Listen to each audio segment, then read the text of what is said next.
నమస్కారం. QK news కు స్వాగతం. ముందుగా వార్తల్లోని ముఖ్యాంశాలు. పాలమూరు ప్రాజెక్టులపై అసెంబ్లీలో చర్చకు సీఎం ఆహ్వానం. వాకౌట్లు సరికాదని మంత్రి జూపల్లి విమర్శ. చర్చకు సిద్దమని ప్రభుత్వం స్పష్టీకరణ. అసెంబ్లీ వేదికగా నిజాలు బయటపడతాయని వ్యాఖ్య.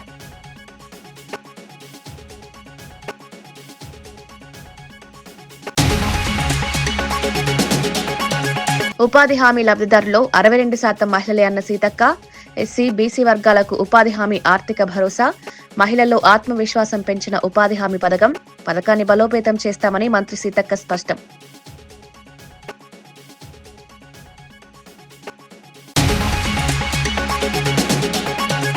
నెల్లూరులో వైసీపీ కార్యకర్త ఆత్మహత్య యత్నం. వెంకటాచలంలో పోలీసుల వేధింపుల ఆరోపణలు. బాధితుల్ని పరామర్శించిన కాకాని గోవర్ధన్ రెడ్డి. సీఐపై చర్యలు లేకపోతే మానవ హక్కుల కమిషన్ కు ఫిర్యాదు చేస్తామని వెల్లడి.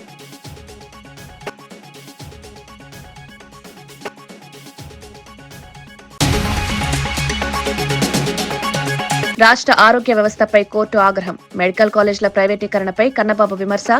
104 సేవలు ఆరోగ్యశ్రీ నిర్వీర్యమయ్యాయని ఆరోపణ. ప్రజారోగ్యంపై ప్రభుత్వ నిర్లక్ష్యమన్న కన్నబాబు.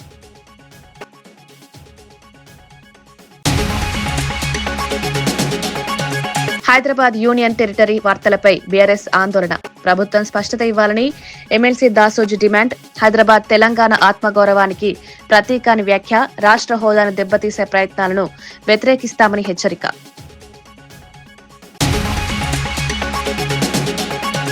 హైదరాబాద్ నగరాన్ని 2000 కిలోమీటర్ల వరకు విస్తరించి యూనియన్ టెరిటరీగా మార్చే కుట్ర జరుగుతోందన్న వార్తలపై బీఆర్ఎస్ ఎమ్మెల్సీ దాసోజు శ్రవణ్ కుమార్ తీవ్ర ఆందోళన వ్యక్తం చేశారు.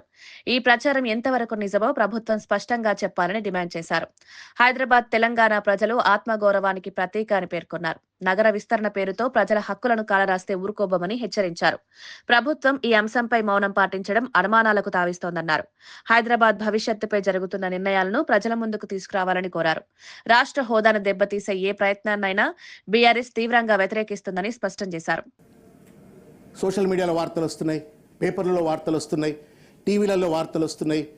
ఈ 2000 కిలోమీటర్లు చేయటం వెనుక హైదరాబాద్ను యూనియన్ టెరిటరీగా మార్చివేయటంలో ఒక సానుకూలమైనటువంటి ఒక ఫెసిలిటేషన్ జరుగుతుందా అనే అనుమానం కలుగుతుంది. ప్రభుత్వం దయచేసి దానికి సమాధానం చెప్పాలని చెప్పి కోరుతాను. That means you are cutting the entire మెడబట్టి పిసికినట్టు తెలంగాణ.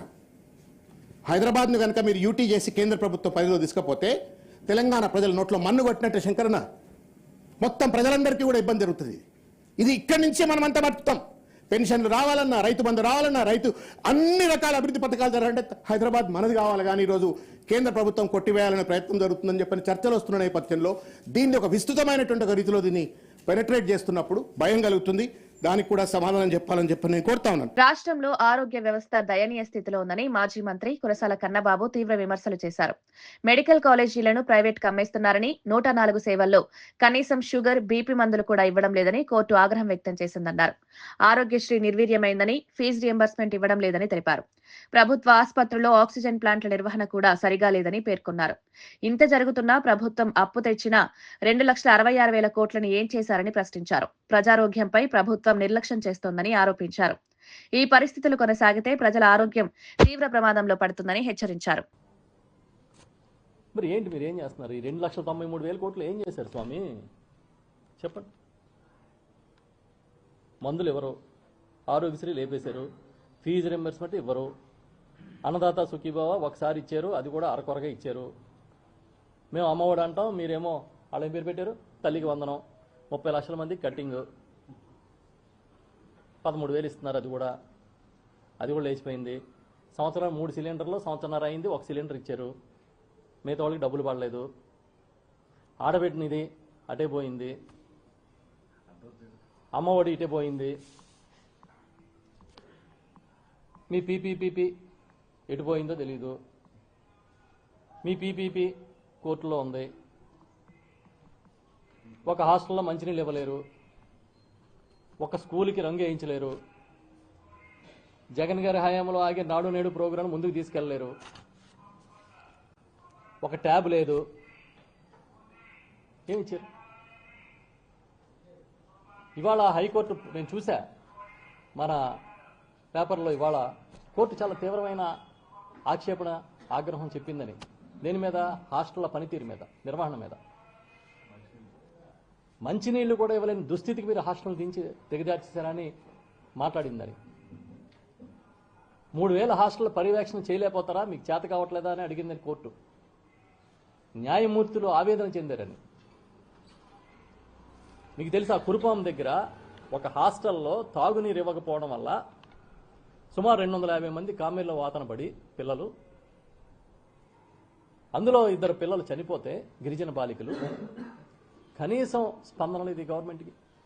మా నాయకుడు జగన్మోహన్ రెడ్డి గారు వెళ్ళి ఆసుపత్రిలో వాళ్ళందరినీ పరామర్శించారు. మీకు బాధ్యత లేదా? తీరా చూస్తే ఏమైంది?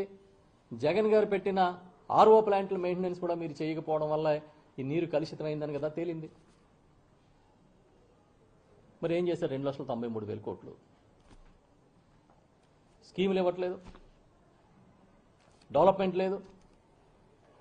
మీరు చేసేదంతా ఒక్కటే ప్రచారం. పోనీ అమరావతినైనా సక్రమంగా చేస్తున్నారంటే అది అక్కడక్కడే ఉంది. నీళ్లు తోడడం దగ్గర, తుప్పలు తీయడం దగ్గర ఉంది. అలాగే ఎంతకాలం నీళ్లు తోడతారు, ఎంతకాలం తుప్పలు కొడుతూ ఉంటారు. అవి కొడుతున్నాయంటే మళ్ళీ ఇంకో పక్కన వచ్చేస్తున్నాయంట. మొన్న ఎక్కడో వీడియో చూశాను, ఆఫీసర్లని మంత్రి గారు సమీక్షించిన వీడియో.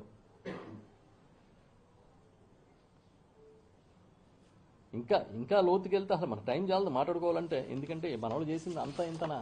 ముఖ్యమంత్రి ఎవరిని వ్యక్తిగతంగా విమర్శించలేదని ప్రభుత్వ విప్ ఆది శ్రీనివాస్ స్పష్టం చేశారు. మూసీ నది ప్రక్షాళనకు ప్రతిపక్ష సభ్యుల సహకారం మాత్రమే సీఎం కోరారని తెలిపారు. హరీష్ రావు ప్రక్షాళనకు అనుకూలమో వ్యతిరేకమో స్పష్టంగా చెప్పకుండా వ్యక్తిగత విమర్శలు చేయడం సరికాదన్నారు. అసెంబ్లీ వేదికను ప్రజా సమస్యల పరిష్కారానికి వినియోగించాలన్నారు. మూసీ ప్రాజెక్టు హైదరాబాద్ భవిష్యత్తుకు కీలకమని పేర్కొన్నారు. రాజకీయ విమర్శల కన్నా నిర్మాణాత్మక సూచనలివ్వాలని ప్రతిపక్షానికి సూచించారు. ప్రభుత్వం ప్రజల ప్రయోజనాలకే ప్రాధాన్యమిస్తోందని ఆది శ్రీనివాస్ స్పష్టం చేశారు. ఎవరిపైన వ్యక్తిగతంగా వారి పేరు తీసుకొని మాట్లాడిన సందర్భం లేదు. మీరు అందరు కూడా చూశారు. మూసీ నది ప్రక్షాళనలో ఆ పార్టీ శాసనసభ్యుల సహకారం అందించే విధంగా మాట్లాడుతున్న అంశాన్ని చెప్పి సహకరించవలసిందిగా చెప్పినటువంటి సందర్భం మనం చూసినాం తప్ప వారిపైన వేసుకొని, అంటే వారు మూసీ నదికి వ్యతిరేకమనే చెప్పాల్సింది పోయి వారు గౌరవ ముఖ్యమంత్రి రేవంత్ రెడ్డి గారి పైన వ్యక్తిగతంగా విమర్శలు చేయడాన్ని, అంటే ఇప్పుడే చూసిన ఈ సభలో, అంటే వారు హరీష్ రావు గారు పదే పదే మాట్లాడే మాటలను ప్రజలందరూ గమనిస్తున్నారు. హరీష్ రావు అనేటువంటి, అంటే పేరు ఎందుకు తీస్తున్న పదే అంటే కండ్లల్లో నిప్పులు పోసుకుంటున్నారు. కండ్ల మంట మా ముఖ్యమంత్రి రేవంత్ రెడ్డి గారి ప్రభుత్వం అంటే ఎందుకు ఈ విషయం కక్కడం అనేది మేము ఈ సందర్భంగా ప్రజల పక్షాన మూసీ నదికి వ్యతిరేకమా అనుకూలమా చెప్పాలి తప్ప ఈ విధంగా వారు మాట్లాడడం మానుకోవాలి. వారు విత్డ్రా చేసుకోవాలి, లేదంటే మీరు ఈ వాక్యాలను వెంటనే రికార్డు నుంచి తొలగించవలసింది సందర్భం కోరుతూ, వారు మాట్లాడిన మాటలు హైదరాబాద్ నగరాభివృద్ధికి సంబంధించి, తెలంగాణ అభివృద్ధి గురించి మాట్లాడినటువంటి వాక్యాలు కూడా వారు తప్పుపట్టే విధంగా. మహాత్మా గాంధీ జాతీయ గ్రామీణ ఉపాధి హామీ పథకం లబ్ధిదారుల్లో దాదాపు 90% మంది ఎస్సీ, బీసీ వర్గాల వారేనని మంత్రి సీతక్క తెలిపారు. ఈ పథకం కింద వేతనాలు పొందుతున్న వారిలో 62% మహిళలేనని వెల్లడించారు. ఉపాధి హామీ పథకం మహిళలకు కేవలం ఆదాయం మాత్రమే కాకుండా ఆత్మవిశ్వాసాన్ని కూడా పెంచిందన్నారు. గ్రామీణ ప్రాంతాల్లో పేద కుటుంబాలకు ఇది ఆర్థిక భరోసాగా మారిందన్నారు. కేంద్రం తీసుకొస్తున్న మార్పులు పేదలకు నష్టం కలిగించేలా ఉన్నాయని ఆందోళన వ్యక్తం చేశారు. పథకాన్ని మరింత బలోపేతం చేసేందుకు రాష్ట్ర ప్రభుత్వం కట్టుబడి ఉందని మంత్రి స్పష్టం చేశారు. పేదరికం తగ్గింపు కోసం వ్యవసాయ కార్మికుల పెరిగిన బేరమాడే శక్తి, అదే విధంగా నిస్సాయ వలస తగ్గింపునకు, గ్రామీణ మౌలిక సదుపాయాల మెరుగుదలకు ఈ పథకం చెప్పుకోదగ్గ విధంగా దోహదపడింది అధ్యక్ష. దాదాపు 90% మంది ఎంజీఎన్ఆర్ఈజీఎస్ లో లబ్ధిదారులు షెడ్యూల్ కులాలు, షెడ్యూల్ తెగలు, వెనుకబడిన తరగతుల వారు, అదే విధంగా మహిళలు. ఈ పథకం కింద వేతనాలు పొందే 62% మంది మహిళలే అధ్యక్ష.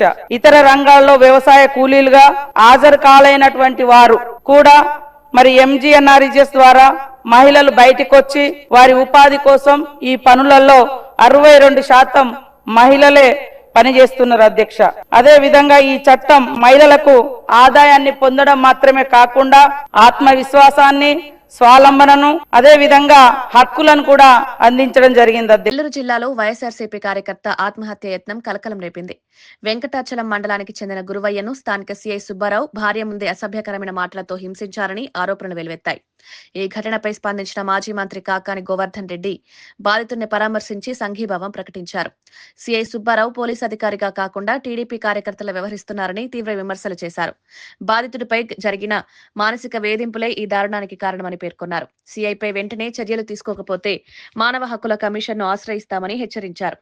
ఈ ఘటన పోలీస్ వ్యవస్థ పనితీరుపై ప్రశ్నలు లేవనెత్తు రాష్ట్రంలో రాజకీయ దుర్వినియోగం పెరుగుతోందనే చర్చకు దారితీసింది. పార్టీకి సంబంధించినటువంటి వ్యక్తులు కుటుంబ సభ్యుల్లో కొంతమందిని ప్రోత్సహించి గురవయ్య అనేటువంటి వ్యక్తి వైఎస్ఆర్ కాంగ్రెస్ పార్టీలో ఉంటాడు, మాతో పాటు తిరుగుతుంటాడు, హుషారుగా ఉత్సాహవంతంగా ఉండేటువంటి కార్యకర్త ఇబ్బందులు పెట్టాలని ఆ కుటుంబ సభ్యులు తెలుగుదేశం పార్టీ వాళ్ళ దగ్గరికి వెళితే తెలుగుదేశం పార్టీ వాళ్ళు ఈ గురవయ్య అనేటువంటి వాడు వైఎస్ఆర్ కాంగ్రెస్ పార్టీలో చురుగ్గా పాల్గొనేటువంటి కార్యకర్త కాబట్టి ఇబ్బందులు పెట్టాలి అనేటువంటి ఆలోచనతో వెంకటాచలం పోలీసులకు చెప్పడం, సివిల్ మ్యాటర్ పోలీసులకు సంబంధం లేనటువంటి దానిలో ఈరోజు అక్కడ సిఐగా వ్యవహరించేటువంటి సుబ్బారావు ఎవరైతే ఉన్నారో ఆయన కాకి చొక్కా విప్పేసి పసుపు చొక్కా వేసుకుని పనిచేస్తున్నాడు. అక్కడ ఆయన ఇష్టారాజ్యంగా మాట్లాడడం, ఇష్టారాజ్యంగా వ్యవహరించడం, దానిలో భాగంగా ఎంత దారుణం అంటే తీసుకొచ్చి కొట్టడం, తిట్టడం, బూతులు ఏ విధంగా మాట్లాడారు అంటే పాపం ఆ గురవయ్య ముందే గురవయ్య భార్యని నానా విధంగా మాట్లాడి చివరికి నిన్ను చంపేస్తే దిక్కెవడరా, నిన్ను అడ్డుకునేది ఎవడరా అన్న స్థాయిలో మాట్లాడి ఇంకా ఆ బూతులు పాపం ఆ బిడ్డ చెప్పడానికే బాధపడుతుంది. ఆ స్థాయిలో భార్యను మాట్లాడేటప్పటికీ తను దెబ్బలు కోర్చుకోగలడు. ఈరోజు ఆ విధంగా మాట్లాడేటప్పటికీ దాన్ని తట్టుకోలేక వెళ్ళి ఈరోజు ఆత్మహత్యకు పాల్పడడం జరిగింది. ఈరోజు డాక్టర్లతో మాట్లాడడం, ప్రాణాపాయ స్థితిలో కొట్టుమిట్టాడుతున్నాడు. ఇబ్బందికర పరిస్థితులు మరో 24 గంటలు గడవాలి. అది కిడ్నీ మీద ఎంతవరకు దాని ప్రభావం ఉంటుందో ఇప్పుడే చెప్పలేము అని చెప్పి డాక్టర్ చెప్పడం జరిగింది. అంటే పోలీసు వ్యవస్థ ఈ జిల్లాలో రోజు రోజుకి ఎంత దిగజారిపోతుంది, ఏ స్థాయిలో ఈరోజు వైఎస్ఆర్ కాంగ్రెస్ పార్టీకి సంబంధించినటువంటి వాళ్ళని ఇబ్బందులకు గురి చేస్తుంది. ఈ వ్యక్తి ఎవరైతే ఉన్నారో సుబ్బారావు అనేటువంటి వ్యక్తి ఎంత అవినీతికి పాల్పడుతున్నాడు, ఎంత అక్రమాలకు పాల్పడుతున్నాడు అనేటువంటిది ప్రతి ఒక్కరికి చెప్పాల్సినటువంటి అవసరం లేదు. పోలీస్ శాఖలో ఉన్నటువంటి ఉన్నతాధికారులకు కూడా ఇప్పటికే ఆయనకు సంబంధించినటువంటి అవినీతి అక్రమాల చిట్టా అంతా ఇంత కాదనేటువంటిది అర్థమైంది.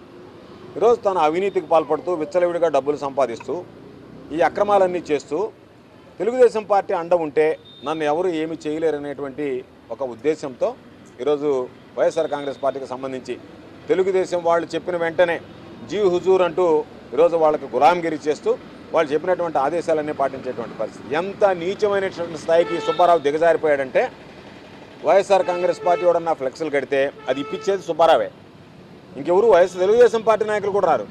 ఎవరన్నా తెలుగుదేశం పార్టీ వాడి ఫ్లెక్స్ కట్టాలంటే సుబ్బారావే కడతాడు. అందుకని అంత నీచ స్థాయికి దిగజారిపోయి ఈరోజు కారణం ఏంది, ఎప్పుడూ లేనటువంటిది హస్మూరు దర్గా దగ్గర ఒక పవిత్రమైనటువంటి స్థలంలో ఈ సుబ్బారావు వెళ్ళి డైమండ్ డబ్బా ఆడించి వాళ్ళ దగ్గర డబ్బులు తీసుకున్నాడు. గోలగమూడి పుణ్యక్షేత్రం గోలగమూడి అనికేపల్లికి సంబంధించి అక్కడ డైమండ్ డబ్బా ఆడారు.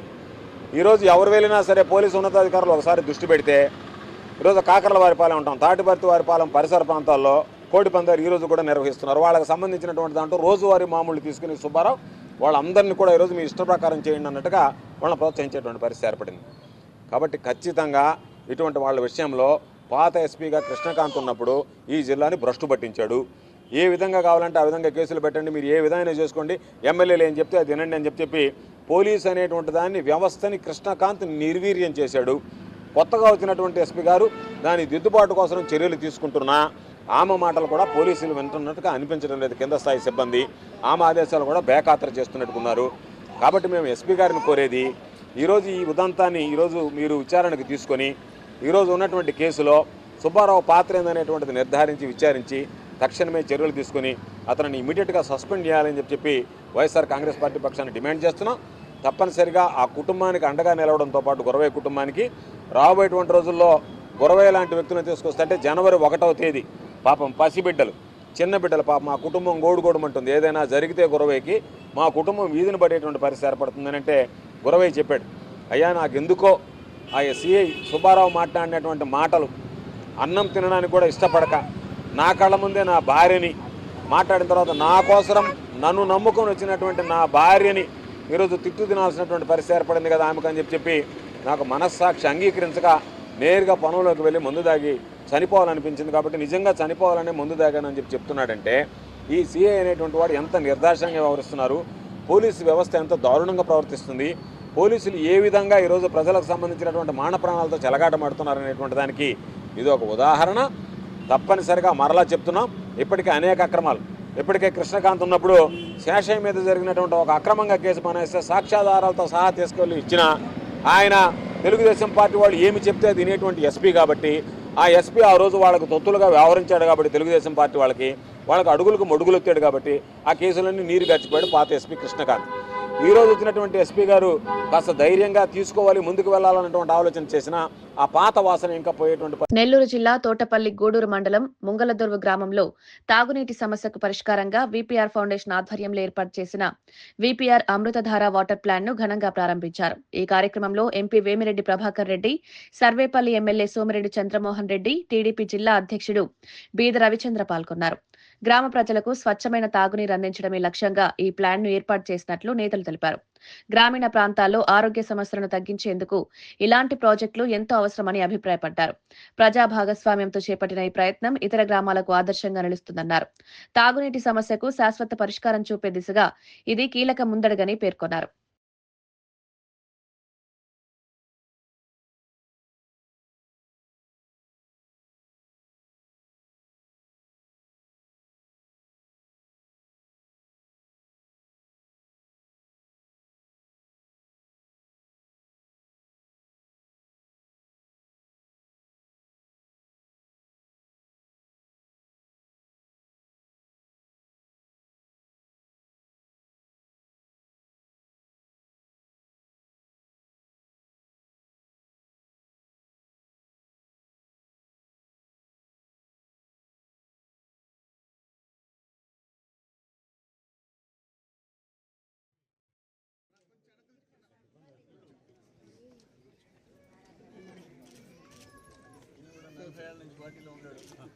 ధర్మయ్య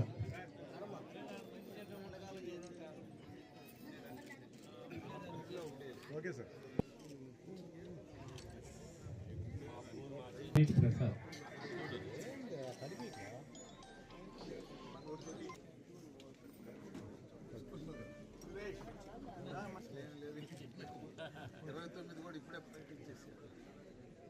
సంగవరపు పోలమ్మ,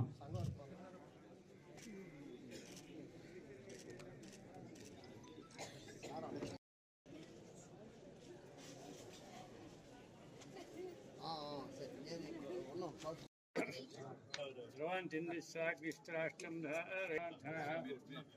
ఆపదామపహత్తారం దాతారం ధనసంపదాం లోకాభిరామం శ్రీరామం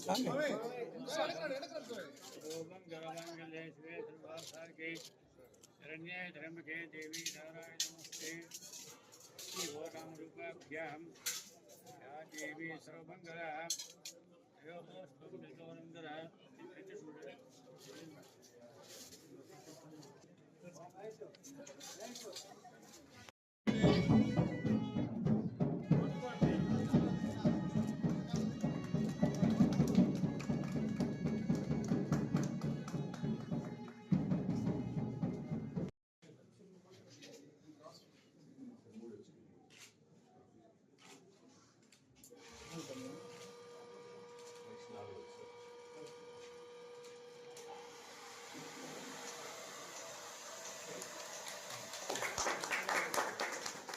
రాష్ట్రంలో పెరుగుతున్న రోడ్డు ప్రమాదాలపై శాసన మండలి చైర్మన్ గుత్తా సుఖేందర్ రెడ్డి తీవ్ర వ్యాఖ్యలు చేశారు.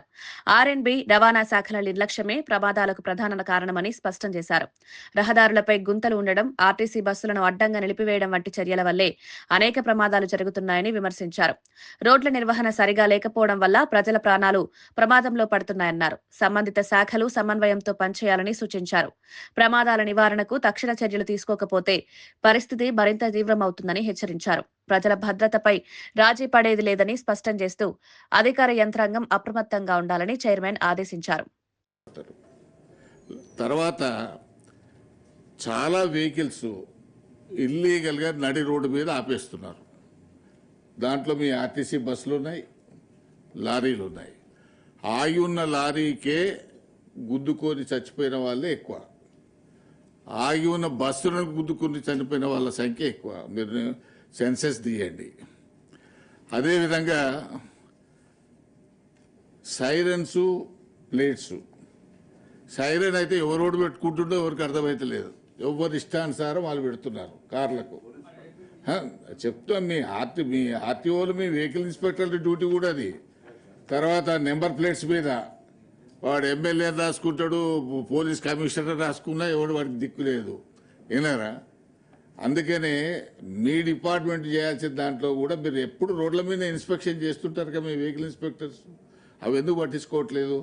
దాన్ని కూడా పట్టించుకోమని మీరు దయచేసి పోలీస్, R&B అండ్ ట్రాన్స్పోర్ట్ మీ ముగ్గురు కోఆర్డినేషన్తో కనుక మీరు నడిపితే ఈ యాక్సిడెంట్లు తక్కువైతాయి, ఇల్లీగల్గా ఇవి తక్కువైతాయి. తర్వాత మల్కాపూర్ ఫిట్నెస్ సెంటర్ మీరు నేను కలిసి విజిట్ చేసినాం.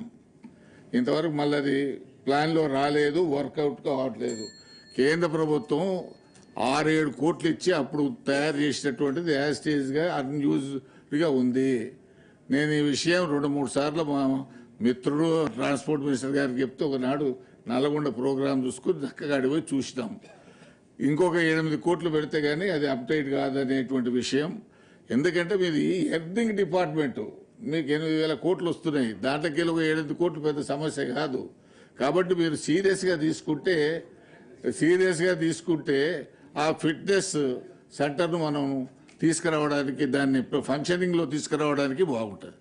తర్వాత స్లోగన్స్, వేగం కన్నా ప్రాణం మిన్న అనే స్లోగన్ కొన్ని దగ్గర బోర్డులు పెడతారు. అది చూస్తే ఆటోమేటిక్గా సైకలాజికల్గా మనిషి స్పీడ్ తగ్గుతుంది. అటువంటి చాలా స్లోగన్స్ ఉన్నాయి. వాటిని ఎందుకు మీరు అడాప్ట్ చేయరు? ఎందుకు దాన్ని లారీల మీద బ్యాక్ సైడ్ పెట్టొచ్చు, తర్వాత మీరు బోర్డులు కూడా మెయిన్ రోడ్డు మీద పెట్టొచ్చు. అది మీరు పెడతారా, R&B పెడతారా, పోలీసు పెడతారా? మీరు అందరు కూర్చొని దాని మీద నిర్ణయం తీసుకోవాలని చెప్పి నేను ఈ సందర్భంగా కోరుతున్నాను. కాంగ్రెస్ పార్టీలో క్రమశిక్షణకు ప్రాధాన్యమిస్తున్నామని ఎంపీ మల్లు రవి స్పష్టం చేశారు. పార్టీ క్రమశిక్షణ కమిటీ సమావేశంలో చాలా కాలంగా పెండింగ్ లో ఉన్న కేసులపై విస్తృతంగా చర్చించామని తెలిపారు. ముఖ్యంగా నిరంజన్ రెడ్డికి సంబంధించిన అంశంపై స్పష్టమైన నిర్ణయం తీసుకున్నట్లు వెల్లడించారు. రాబోయే మున్సిపాలిటీ, ఎంపీటీసీ, జెడ్పీటీసీ ఎన్నికల్లో పార్టీ అభ్యర్థికి వ్యతిరేకంగా ఎవరైనా పోటీ చేస్తే వారిని సస్పెండ్ చేస్తామని హెచ్చరించారు. పార్టీ నిర్ణయాలకు వ్యతిరేకంగా వ్యవహరించే వారిపై కఠిన చర్యలు తప్పవన్నారు. క్రమశిక్షణే పార్టీ బలమని, ఏ ఒక్కరికి కూడా మినహాయింపు ఉండదని స్పష్టం చేశారు. తదుపరి సమావేశంలో పూర్తి వివరాలను మీడియాకు తెలియజేస్తామని మల్లు రవి తెలిపారు.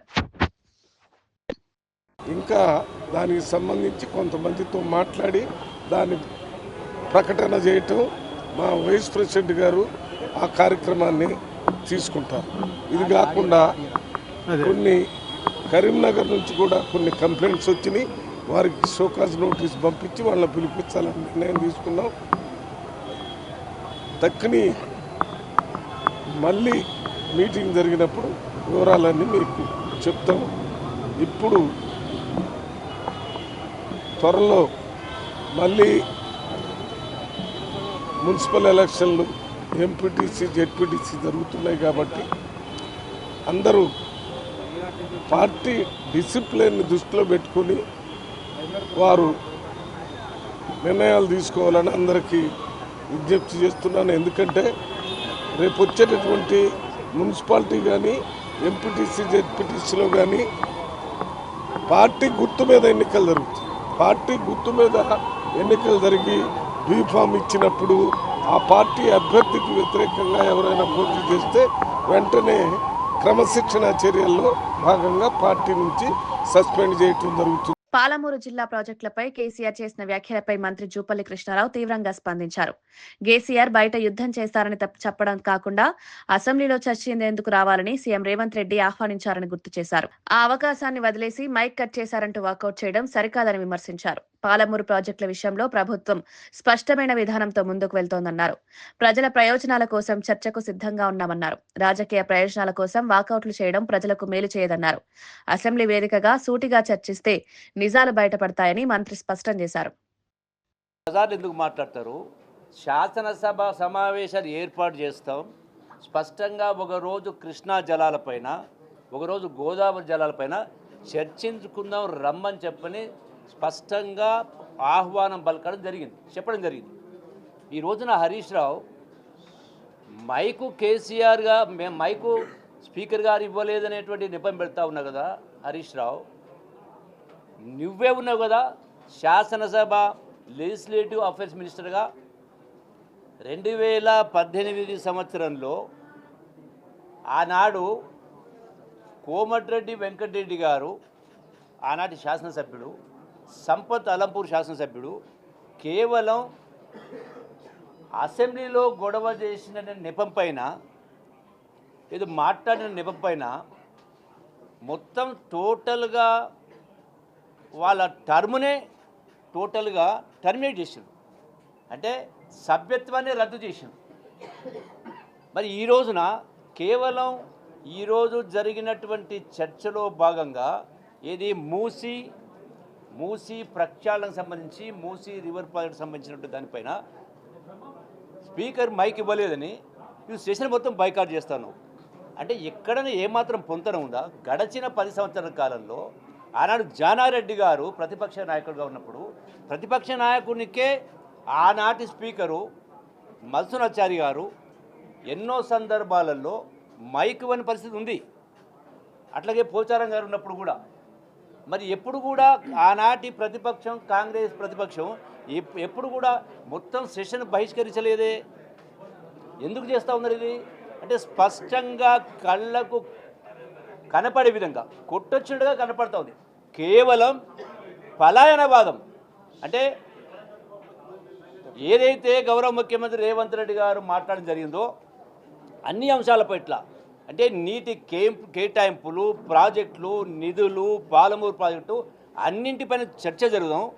ఎవరు తప్పిదాలు చేసిండ్రు, ఎవరు పాలమూరు జిల్లాకు, ఎవరు కృష్ణా జలాలకు అన్యాయం చేసిండ్రు, ఏ ప్రభుత్వాలు చేసినాయి, ఎక్కడ అవినీతి జరిగింది, మొత్తం కాలువలేంది, పంపులేంది, నిధులేంది, వ్యవహారం ఏంది, మొత్తం పూసగుచ్చినట్టుగా శాసనసభ వేదికగా చర్చిద్దామని చెప్పిన తర్వాత మీ బండారం బయటపడుతుంది. ఈ సాకును చూపించి ఈ నెపంతో మొత్తం సెషన్ రాకుండా పోతున్నట్టే కేవలం కృష్ణా జలాలపైన, పాలమూరు జలాలపైన మీరే బీరాలు పలికి రాజకీయ పంపం కోసం మాట్లాడి ఇలా అసలు వాస్తవం బయటపడుతుంది. చర్చలో మాట్లాడితే వాస్తవాలు బయటకు వస్తాయి, సాక్ష్యాలతో సహా.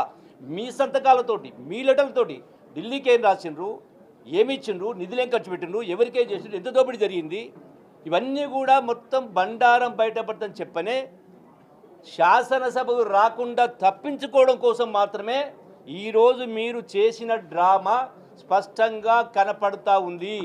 అమరావతిలో ఏపీ లిక్కర్ స్కామ్ కేసు కీలక మలుపు తిరిగింది. ఈ కేసులో నిందితుల రిమాండ్ను ఈ నెల 16వ తేదీ వరకు కోర్టు పొడిగించింది. విచారణ అనంతరం నిందితులను విజయవాడ జిల్లా జైలుకు తరలించారు. ఈ కేసు రాష్ట్ర రాజకీయాల్లో తీవ్ర చర్చకు దారితీస్తోంది. మద్యం పాలసీ అమల్లో అవకతవకలు జరిగాయనే ఆరోపణలతో ఇప్పటికే పలువురు అరెస్ట్ అయ్యారు. దర్యాప్తు సంస్థలు మరిన్ని కీలక వివరాలు సేకరిస్తున్నట్లు సమాచారం. లిక్కర్ స్కామ్ ద్వారా ప్రభుత్వ ఖజానాకు భారీ నష్టం వాటిల్లిందన్న ఆరోపణలు రాజకీయ దుమారం రేపుతున్నాయి. రాబోయే రోజుల్లో ఈ కేసు మరిన్ని కీలక మలుపులు తిరిగే అవకాశం ఉందని న్యాయవర్గాలు భావిస్తున్నాయి. ప్రజల్లోనూ ఈ వ్యవహారంపై తీవ్ర ఆసక్తి నెలకొంది.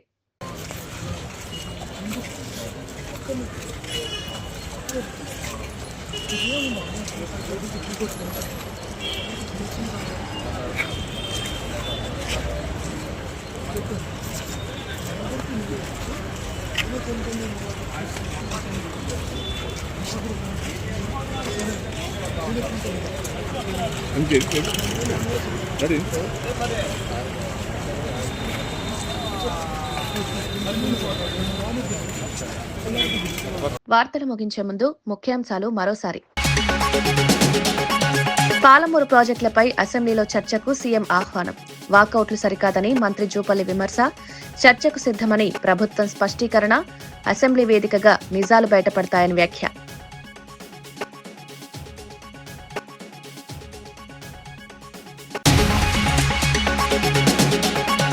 ఉపాధి హామీ లబ్ధిదారుల్లో 62% మహిళలే అన్న సీతక్క.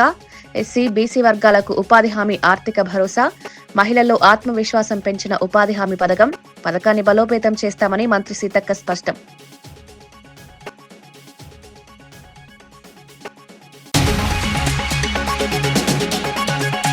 నెల్లూరులో వైసీపీ కార్యకర్త ఆత్మహత్య యత్నం. వెంకటాచలంలో పోలీసుల వేధింపుల ఆరోపణలు. బాధితుల్ని పరామర్శించిన కాకాని గోవర్ధన్ రెడ్డి సీఐపై చర్యలు లేకపోతే మానవ హక్కుల కమిషన్ కు ఫిర్యాదు చేస్తామని వెల్లడి.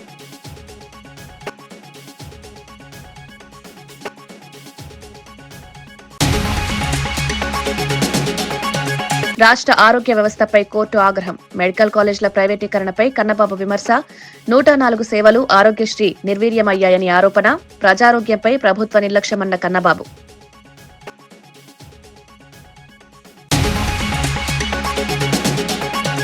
హైదరాబాద్ యూనియన్ టెరిటరీ వార్తలపై బీఆర్ఎస్ ఆందోళన. ప్రభుత్వం స్పష్టత ఇవ్వాలని ఎమ్మెల్సీ దాసోజు డిమాండ్. హైదరాబాద్ తెలంగాణ ఆత్మగౌరవానికి ప్రతీకాని వ్యాఖ్య. రాష్ట్ర హోదాను దెబ్బతీసే ప్రయత్నాలను వ్యతిరేకిస్తామని హెచ్చరిక.